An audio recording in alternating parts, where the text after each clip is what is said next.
Bienvenue dans La Truffe dans la Gamelle, premier podcast de nutrition vétérinaire. Je suis Charlotte Deveau, vétérinaire nutritionniste, et je vous propose de mettre ensemble la truffe dans la gamelle.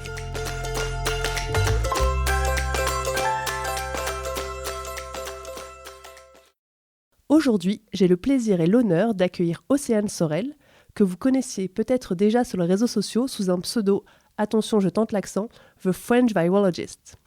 Océane, c'est une scientifique passionnée et une vulgarisatrice hors pair. Vétérinaire de formation et virologue spécialisée en maladies infectieuses, elle consacre son temps à décrypter la science et à démonter les mythes qui circulent sur la santé et les virus. Avec son ton cash, accessible et toujours basé sur des données solides, elle s'est imposée comme une référence en matière de moustaches et de perruques improbables, mais surtout d'analyse scientifique pointue. Sur Instagram, elle rassemble une communauté de 250 000 abonnés et partage aussi son expertise dans sa newsletter au Microbscope, qui compte déjà plus de 50 000 abonnés en quête d'infos santé fiables et accessibles. Aujourd'hui, avec Océane, on va parler d'un sujet qui divise, la montée en popularité des régimes crus pour les animaux et les risques sanitaires que cela peut poser pour la santé humaine.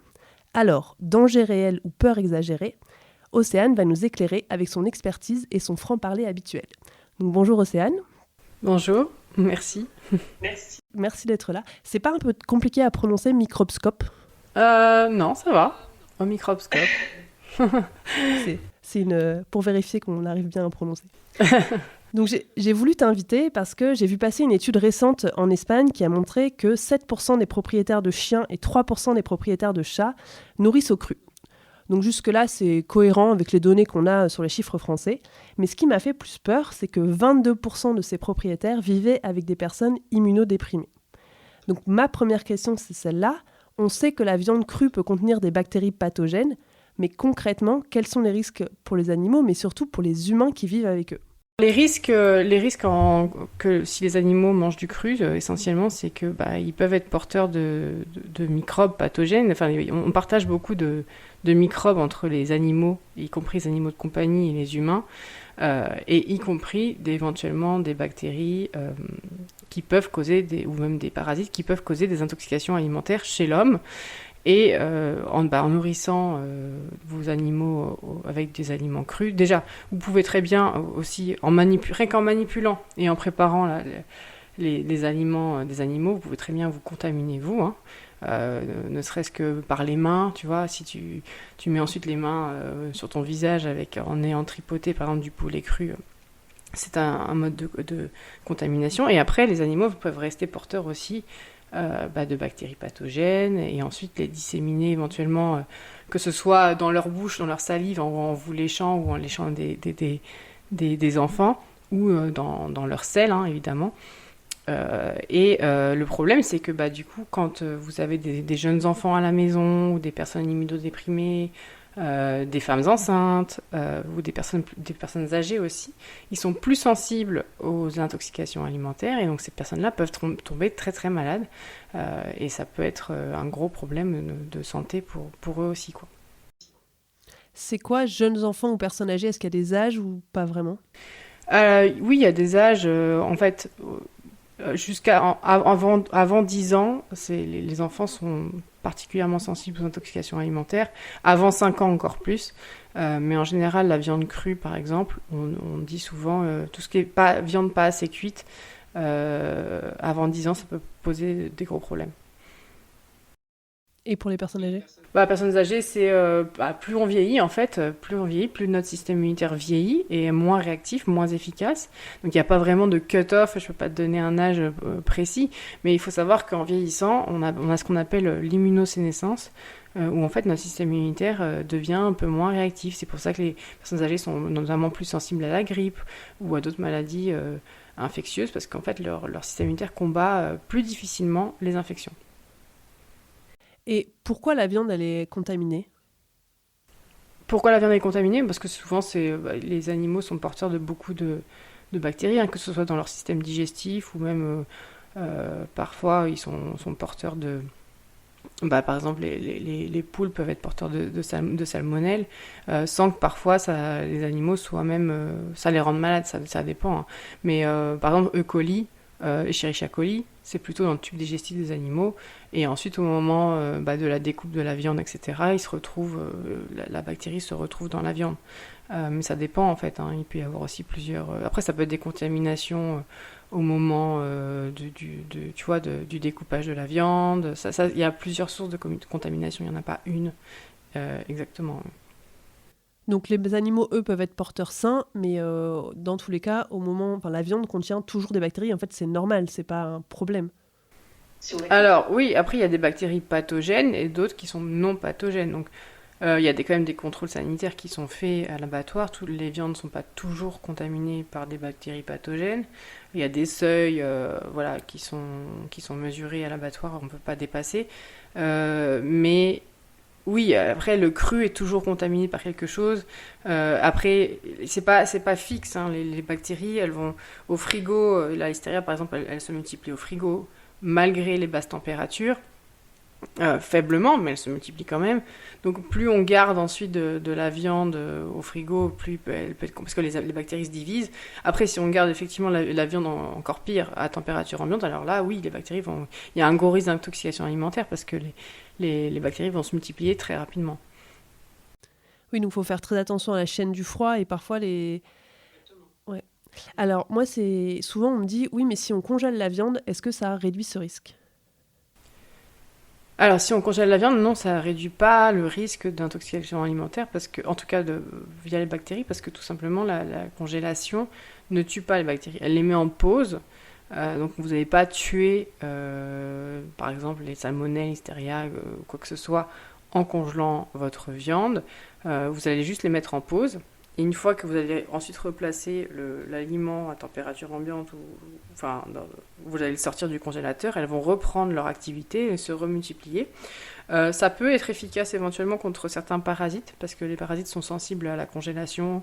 Au bout d'un certain nombre de jours, ils meurent. Mais c'est pas toujours garanti, parce qu'il y a certains parasites qui résistent très très bien à la congélation. Donc ça dépend un peu du pathogène, mais c'est effectivement un mythe de croire qu'en congelant la viande, on se débarrasse de tous les microbes qu'elle contient. Et pourquoi on dit qu'il ne faut pas décongeler et recongeler ? En fait, tout simplement parce que quand un aliment est congelé, il va avoir tendance à développer des cristaux à l'intérieur de ses cellules. Ça va faire un peu éclater, ça va changer un peu la structure de l'aliment. Et quand l'aliment va décongeler, les bactéries qui sont dedans vont reprendre leur activité. Et comme l'aliment aura été un peu déstructuré, ça va donner un accès plus facile aux bactéries, et elles vont se multiplier plus facilement. Et quand l'aliment décongèle, les bactéries vont reprendre leur multiplication, donc ça va être exponentiel. Donc si vous décongelez, ça va reprendre, je sais pas, par exemple, ça va passer de 10 bactéries à 1000 bactéries. Donc si vous le recongelez, après quand vous redécongelez, ça va passer de 1000 bactéries à 1 million, et c'est là que le risque est cumulatif, et il peut y avoir un risque d'intoxication. Donc c'est pour ça qu'il y a du jus quand on congèle de la viande, c'est parce que la congélation fait exploser les cellules et après ça forme le jus qu'on va récupérer après. Oui, ça peut. Après, la congélation, la surgélation, c'est un peu différent, mais la congélation maison a tendance à faire un peu effectivement éclater les trucs parce que la congélation est plus lente, donc les cristaux sont plus gros et on a tendance à déformer un peu. C'est pour ça qu'il y a certains aliments qui se congèlent pas très bien et que quand on les décongèle, ils sont un peu tout mou là et tout un peu liquéfié, on va dire. C'est à cause de ça, ouais. Donc parfois les gens qui pratiquent l'alimentation crue, ils vont acheter de l'aliment congelé. Après le temps qu'ils le reçoivent, il va y avoir un maintien plus ou moins bon de la chaîne du froid. Eux, ils vont parfois le décongeler pour le portionner parce qu'ils peuvent acheter des grosses portions. Donc ils vont le décongeler, le portionner et ils vont recongeler, puis le décongeler pour le donner cru à leur animal. Là, on est d'accord qu'on augmente exponentiellement les risques infectieux. Ah oui, on augmente ne serait-ce les risques pour l'animal et pour, effectivement, même pour le congélateur, pour le frigo, enfin, tout ce qui veut... Ouais, c'est clairement le terrain idéal pour faire un mini-élevage de bactéries. C'est des choses à ne pas faire, ouais. Ouais, alors parfois il y a le congélateur, le frigo et la baignoire parce qu'ils font décongeler dans leur baignoire. Aïe. Et en plus à température ambiante, ce qu'il ne faut pas faire. Et à plus à température ambiante, tout à fait. Est-ce que souvent il y a aussi un mythe, je ne sais pas si toi maintenant tu es plus dans la nutrition humaine, mais souvent ce mythe que le pH gastrique permet de détruire les bactéries. Qu'est-ce que tu en penses? Non, c'est pas toujours vrai, hein, tout simplement parce que sinon on n'aurait pas d'intoxication alimentaire. Non, parce qu'il y a beaucoup de bactéries qui produisent ensuite des toxines ou même qui s'attaquent au niveau de la muqueuse intestinale. Donc c'est bien qu'elles arrivent à passer l'estomac sans trop d'encombre. Donc c'est pas systématique, non. On est d'accord. D'après toi, ça va être quoi les situations où c'est vraiment le plus dangereux de nourrir son animal au cru? Quand tu commences à manipuler de la viande crue, à me faire des congés dans ta baignoire, à contaminer potentiellement toute ta maison avec des microbes, c'est un problème. Et puis alors quand tu as des jeunes enfants à la maison, des personnes immunodéprimés, donc soit des gens qui, je sais pas moi, sont sous chimiothérapie pour des cancers, enfin des gens qui sont sous immunosuppresseurs parce qu'ils ont eu une greffe ou des trucs comme ça va être et ils sont plus à risque, hein, leur système immunitaire est beaucoup plus faible, donc c'est plus à risque de choper des maladies infectieuses, y compris des intoxications alimentaires. Les femmes enceintes aussi, ça peut être, la listériose, ça peut être très grave chez les femmes enceintes, et les personnes âgées, on les a citées aussi. Mais tout ce qui est... Voilà, si vous avez en plus des personnes sensibles à la maison, c'est fortement déconseillé. Et nous, adultes, qu'est-ce qu'on risque si on attrape une salmonellose, toi ou moi? Ça dépend, hein, on n'est pas tous égaux, on peut pas savoir. Il y a il y a des gens qui ont un système immunitaire et qui fonctionnent bien et qui pourtant se retrouvent à l'hosto, hein, mais la salmonellose, oui, ça... Les grosses intox alimentaires, c'est effectivement diarrhée, vomissement, pas très agréable quand même, et voire déshydratation, on peut finir à l'hôpital, des complications, etc. Donc ça dépend de l'agent pathogène, mais ça dépend aussi de l'individu. On n'est pas tous égaux face aux microbes. Et potentiellement, si nous on l'attrape, en fait, on va peut-être penser qu'on a eu la gastro. Peut-être qu'on peut se contaminer sans le savoir et se dire « Ah j'ai eu la gastro » et sans savoir que c'était une intoxication alimentaire. Ouais, et puis les intoxications alimentaires sont des formes au final de gastro, hein. Ça, une gastro-entérite, parce que ne serait-ce que... Parce que la gastro classique, elle est souvent due à des virus, hein, on appelle les norovirus ou les rotavirus. Rotavirus, c'est plutôt chez les enfants, et norovirus, c'est pour tout le monde. Mais les norovirus peuvent très bien se retrouver dans les aliments. Par exemple, les huîtres, c'est fréquent qu'on pense avoir attrapé une intoxication alimentaire aux huîtres, à cause des huîtres, mais qui soit due à des norovirus qui étaient éventuellement dans les huîtres. Donc, les norovirus, c'est le virus de la gastro. Donc, tout n'est pas tout gastro, tout intox. Parfois, il y a des relations... voilà, Après, on ne peut pas savoir tant qu'on n'a pas identifié l'agent qui a causé l'intoxication, on ne peut pas être sûr que ce n'est pas dû à un virus et que c'est une bactérie. Après, les bactéries peuvent aussi se transmettre, hein, même si on attrape une salmonellose, par exemple. Si on va aux toilettes, qu'on ne se lave pas bien les mains, et qu'après on fait à manger, par exemple, on peut refiler la salmonelle à quelqu'un de sa famille, puisque finalement, on va, nous aussi, excréter des salmonelles dans nos selles. Donc voilà, c'est pas très glamour ce que je raconte, mais c'est la vérité. Les intoxications alimentaires, après, c'est moins contagieux qu'un virus, hein, clairement. Mais quand même, s'il n'y a pas des règles d'hygiène qui sont respectées, on peut très bien disséminer la bactérie à d'autres personnes de la famille. Et là, j'ai vu qu'il y avait eu des cas aussi de grippe aviaire chez les chats. Apparemment, les chats sont assez sensibles à la grippe aviaire. Et pareil, sur des aliments crus à base de poulet. Donc ça recoupe ce que tu dis, c'est qu'on peut aussi transmettre des virus avec l'alimentation crue. Et notamment le virus de la grippe aviaire. Donc j'ai appris, je ne sais pas si tu le savais, que les chats sont sensibles à la grippe aviaire. Je sais que les chats, il y a eu des cas. Après, est-ce que la transmission inter-chat est possible? Je ne suis pas certaine. Et c'était dû à... T'es sûre que c'était dû à... J'ai pas fait attention si c'était dû à du poulet cru ou quoi. Mais oui, c'est possible. Mais oui, après il y a la grippe, hein, de toute manière, il y a pas mal d'animaux différents qui sont sensibles, malheureusement. Le virus influenza, il est assez... il saute beaucoup d'espèces, il aime bien faire ça. En plus, ils se recombinent beaucoup entre eux, donc parfois ça passe à un cochon, à un poulet, et après ça se retrouve... Il y a eu aussi des félins qui ont été... Enfin, pas que des chats, mais dans les zoos, il y a eu des cas aussi. Donc, ouais, ça peut s'amuser à sauter des espèces. L'étude que j'ai citée là, qui a été faite en Espagne, montre que les propriétaires qui nourrissent au cru ont tendance à moins faire confiance à leur vétérinaire et à s'informer plus sur les réseaux sociaux ou les forums. Est-ce que toi, tu observes la même chose en médecine humaine? Parce que toi, tu luttes beaucoup contre les fake news sur les vaccins ou sur les traitements miracles. Est-ce que tu constates que c'est plus ce qu'on va retrouver plus en ligne et plus des gens qui vont s'informer en ligne qui vont être sensibles à ça? Oui, il y a beaucoup de gens qui effectivement s'informent beaucoup sur les réseaux. Est-ce que après j'ai pas de chiffres à donner sur la proportion de gens, mais oui effectivement malheureusement enfin malheureusement parce que moi je suis un peu des deux côtés. Finalement j'informe les gens sur les réseaux, mais il y a aussi un volet de désinformation sur les réseaux contre lequel je lutte d'ailleurs activement. Mais oui malheureusement il y a des influenceurs qui ont beaucoup d'abonnés, qui partagent des informations fausses, voire même dangereux, des traitements alternatifs. Ça, c'est très démocratisé maintenant. Bon, après, il y a les forums, etc. Mais je crois que maintenant, c'est plus les réseaux. Hein. Avant, c'était vraiment très forum et tout, tu vois, il y a 10-15 ans.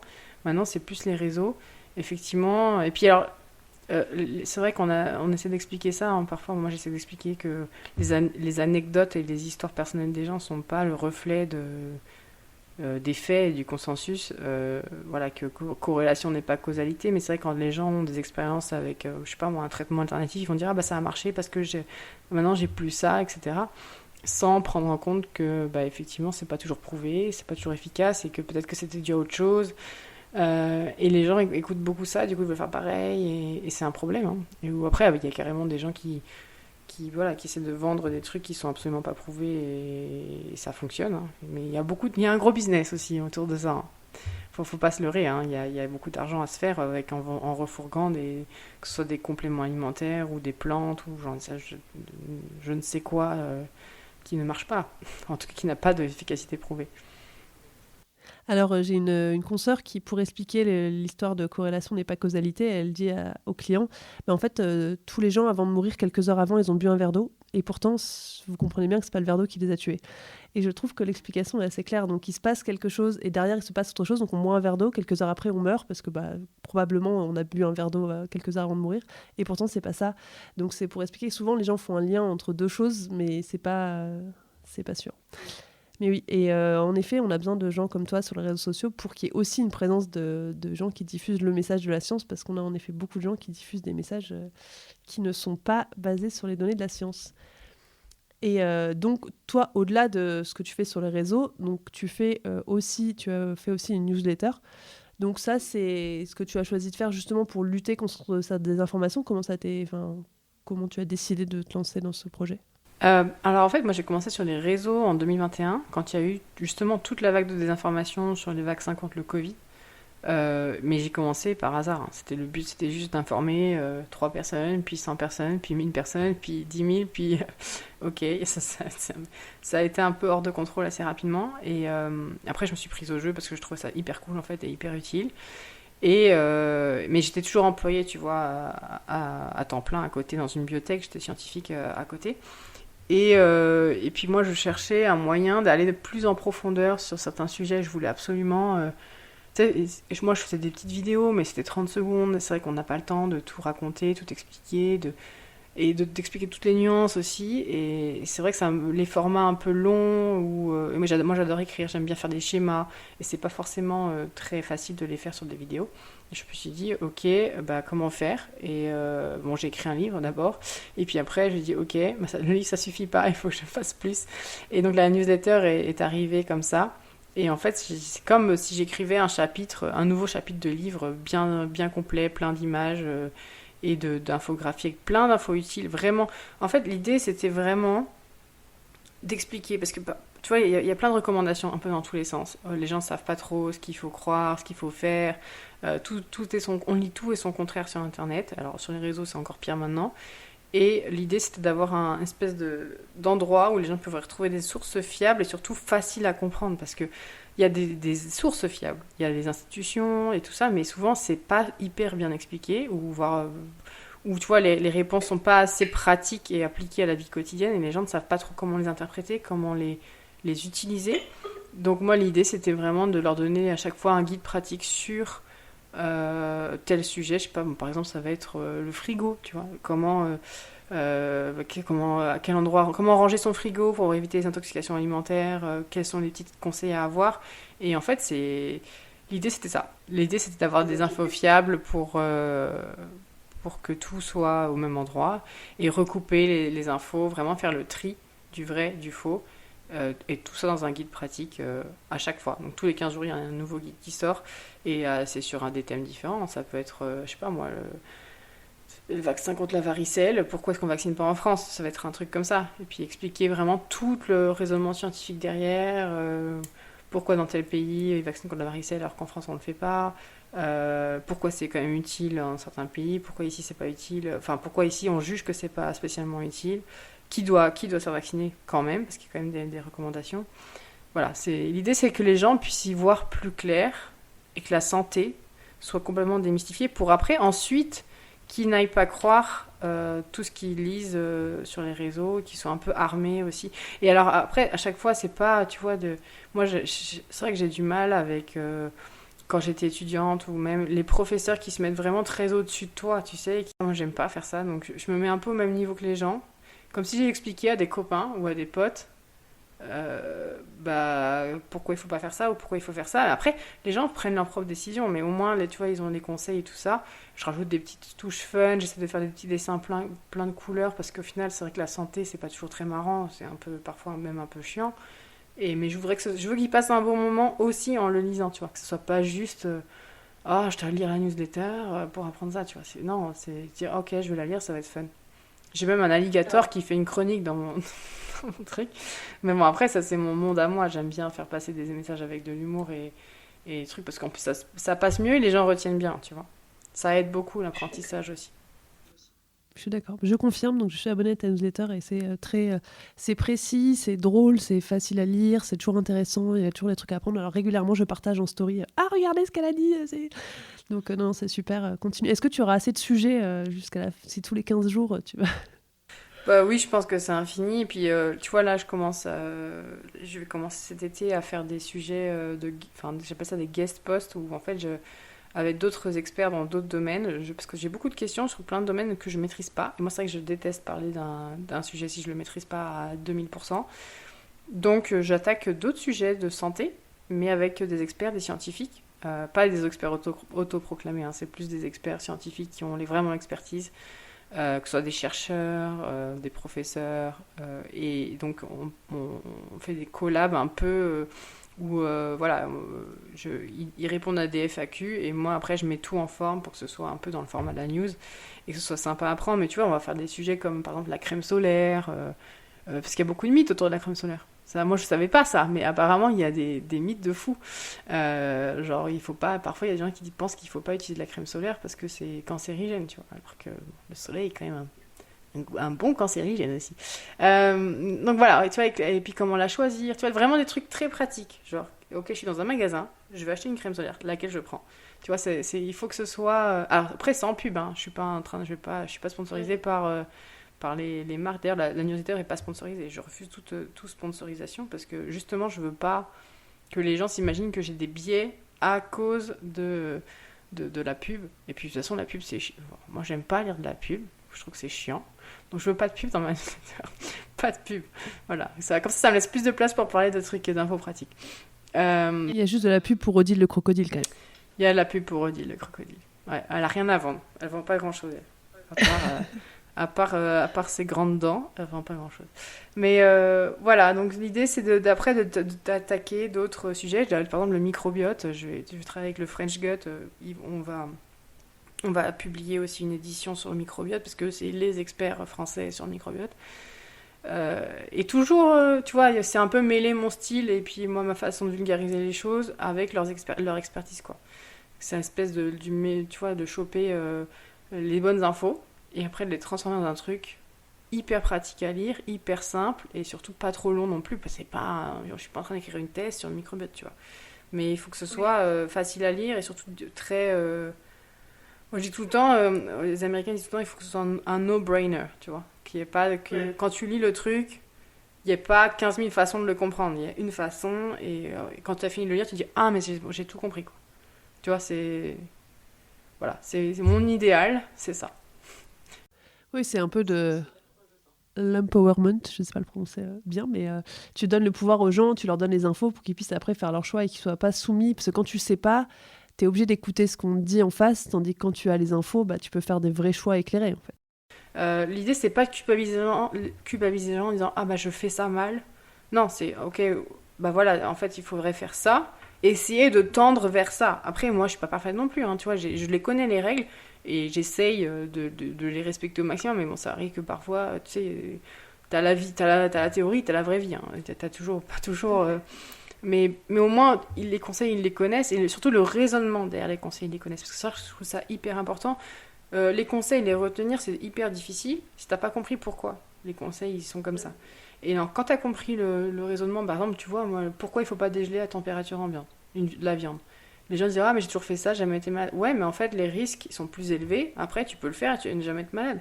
Mais t'as quand même plus de risques de choper une intoxication alimentaire que quelqu'un qui met un bout de viande en frigo pour le décongeler. Et la raison derrière tout ça, c'est ça. Et là, j'explique pourquoi, tu vois. Et je pense que quand t'as compris pourquoi, c'est plus facile après de te rappeler qu'il faut pas le faire. Enfin, moi, j'ai toujours appris comme ça. Quand j'étais étudiante, si je comprenais pas pourquoi, alors c'était un truc que je détestais. Apprendre par cœur, c'était pas possible. Je suis nulle à apprendre par cœur. Par contre, si j'arrivais à comprendre pourquoi, alors là, après, t'arrives à refaire les connexions dans ta tête, le raisonnement, dire ah ouais, d'accord. Et après, t'arrives en fonction de la situation à prendre les bonnes décisions parce que t'as compris pourquoi tel truc t'expose à un risque, quoi. T'es pas perçu comme la rabat-joie des réseaux à toujours énoncer les risques? Parfois certains, mais alors il y en a beaucoup qui... Parce qu'en plus pendant le Covid, je rassurais beaucoup de gens en fait. C'est ça qui est marrant, c'était ce rôle un peu ambivalent où en fait il faut... Parce que pendant le Covid, il y avait tellement de fake news, les gens étaient en flip total avec la vaccination, etc. Et moi je disais, ok, calmez-vous, dès qu'il y avait un nouveau variant, tout le monde était en train de... Calmez-vous parce que c'est... Et là tu montres le rationnel, tu montrais les études, je disais, écoutez, ça a l'air... Les gros titres font peur, mais la vérité scientifique derrière, c'est pas si pire que ça, tu vois.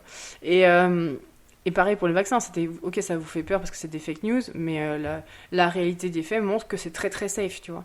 Et donc je rassurais beaucoup les gens, c'était marrant, j'avais ce rôle de rassurer. Et c'est vrai que maintenant que je parle plus de risques pour la santé, les gens me disent ah, mais enfin voilà. Bon, après il y a toujours des gens, la majorité me disent non, au contraire, c'est hyper rassurant de connaître les risques. Je crois que ça dépend vraiment de la perception que tu as, tu vois. Il y a des gens qui vont qui vont dire que j'essaie de faire peur aux gens, alors qu'en fait, je l'explique juste. Justement, j'essaie de pas leur faire peur parce que j'essaie d'avoir toujours un format un peu détendu pour dire, ok, voilà le risque, mais enfin, je sais pas, c'est difficile, hein, parce que les risques, ça, quand tu fais quelque chose qui est risqué, du coup, j'imagine que tu perçois le truc comme moralisateur et que du coup ça te fait peur, donc t'as plus envie de le voir, tu préfères ignorer, t'es un peu faire l'autruche sur le risque, tu vois. Mais il y a des gens qui me disent non, au contraire, la majorité d'ailleurs, me disent non, au contraire, moi j'aime bien savoir, comme ça je sais ce qu'il faut pas que je fasse et ça me rassure de savoir ce qu'il faut pas que je fasse, comme ça quand je le fais pas, ou quand je le fais, quand je fais un truc, je suis rassurée de me dire que je fais la bonne chose. Donc, je pense que ça dépend vraiment aussi de la personnalité, quoi. Tu pourras jamais contenter tout le monde, tu pourras jamais. Alors après, je pourrais dire, il n'y a aucun risque, tu vois, et ignorer tous les risques. Mais est-ce que c'est la bonne solution? Parce qu'après, quand t'es malade, comme un chien, tu te dis, ah, j'aurais bien aimé savoir qu'il fallait pas que je fasse ça. Tout à fait. Ouais, c'est sûr. Alors j'ai une consoeur, quand elle a su que j'allais t'interviewer, elle m'a dit ah mais il faut trop que tu poses des questions. Alors elle m'a dit est-ce qu'elle fait des trucs pas scientifiques, genre mettre de l'arnica aux enfants, prendre du collagène pour la peau ou laisser quand même refroidir son plat de lasagne sur le plan de travail de la cuisine pour éviter un choc thermique au frigo? Le collagène non, l'arnica non, et le laisser, ouais, je laisse, mais jamais plus de 2 heures parce que je connais la règle. Mais non, j'essaie de respecter. Je suis un peu relou avec en plus des intoxications alimentaires. Moi, j'ai des petits à la maison. C'est vrai que je rigole pas trop avec ça. Non, après, j'essaye. Tu vois, personne n'est parfait, hein. Personne n'est parfait. Et si tu veux, comme je disais tout à l'heure, il y a la théorie, il y a la pratique. Après, donc, il y a la théorie où tu sais ce qu'il faut pas faire et tu sais ce qu'il faut faire. Mais après, en pratique, parfois, c'est pas toujours facile de respecter complètement ce qu'il faut faire, tu vois. Donc, c'est pas C'est pas évident. Moi, mes enfants, ils ont une lunchbox le midi, alors je leur mets un pain de glace, j'essaie de respecter les trucs, mais je suis pas là avec mon thermomètre, au bout de 4 heures, vérifier qu'il s'est pas descendu, remonter au-dessus de X degrés, tu vois. Et après, ils ont jamais été malades, donc je touche du bois, donc c'est que je respecte plus ou moins la chaîne du froid, mais j'ai pas trop le choix, tu sais, il faut bien qu'ils mangent le midi, donc voilà, mais voilà, on fait au mieux, mais personne n'est parfait. Et non. Est-ce que tu penses que le fait de vivre aux États-Unis où tout est plus strict par rapport à nos cultures latines a influencé ta façon de voir les choses? J'ai pas l'impression que ce soit beaucoup plus strict ici. J'ai pas l'impression, non. Après, la culture est différente. C'est-à-dire que nous, en France, c'est vrai qu'on mange différemment. Notamment, je parle pour la nourriture, par exemple. Euh, Tu vois, on va pas manger la même chose. On va manger du fromage, des trucs comme ça. Les Américains, ils mangent du cheddar, tu vois. Donc c'est pas du fromage au lait cru. Après, il y a une grosse tendance aux États-Unis, et je pense que ça vient des États-Unis. Tu vois, là en ce moment, ils bouffent tous du lait cru, quoi. Et avec la grippe aviaire et tout, c'est chaud, hein. Ouais, non, c'est pour ça. Ça revient vachement à la mode, le raw diet, là. Enfin, et ouais, En pet food, c'est pareil. Le cru, ça vient alors d'Australie à la base, mais beaucoup des États-Unis. ouais, donc ça revient. Tout ce qui est naturel, machin, revient beaucoup. Donc j'ai l'impression que c'est. Au contraire, même, j'ai l'impression que les tendances américaines arrivent plutôt en France après. Donc j'ai pas l'impression. Oui, alors il y a toujours les oppositions entre les gens qui sont hyper.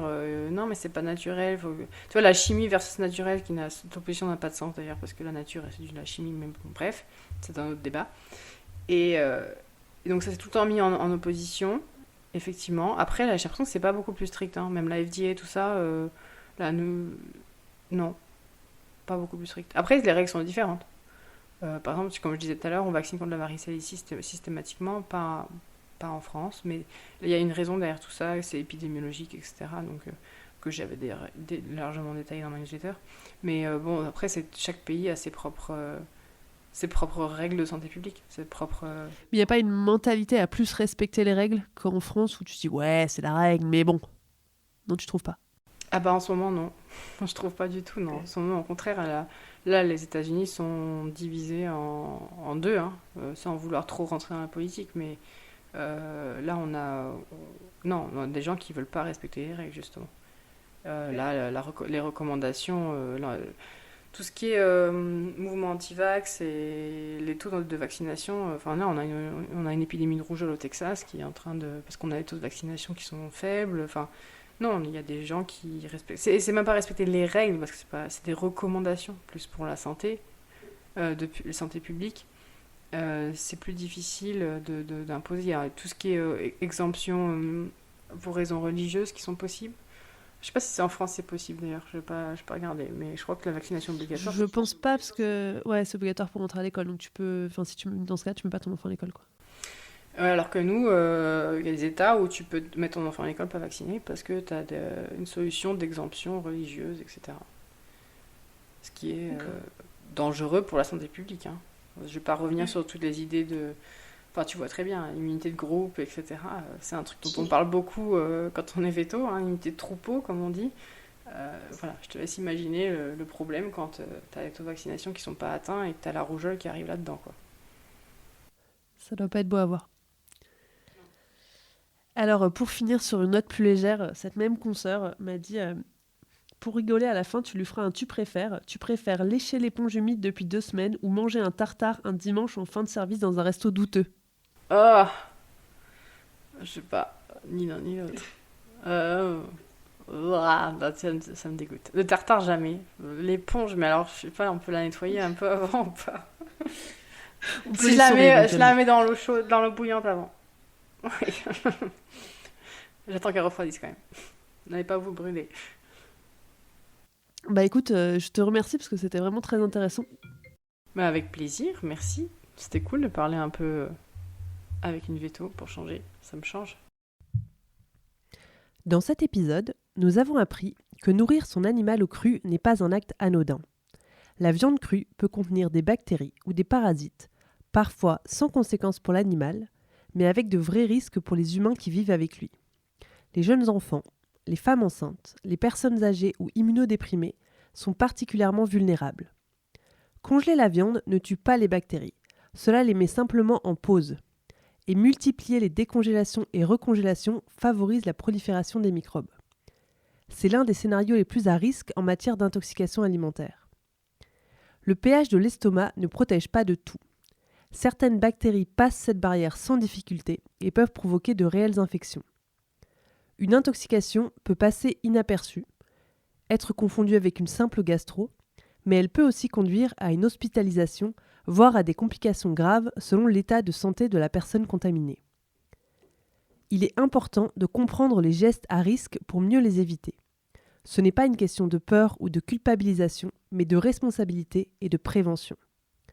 Comprendre les mécanismes permet de faire des choix éclairés pour sa santé, celle de son entourage et celle de son animal. Si ce podcast vous a plu, n'hésitez pas à le noter, le commenter, le partager et surtout vous abonner pour ne pas rater le prochain épisode. À bientôt!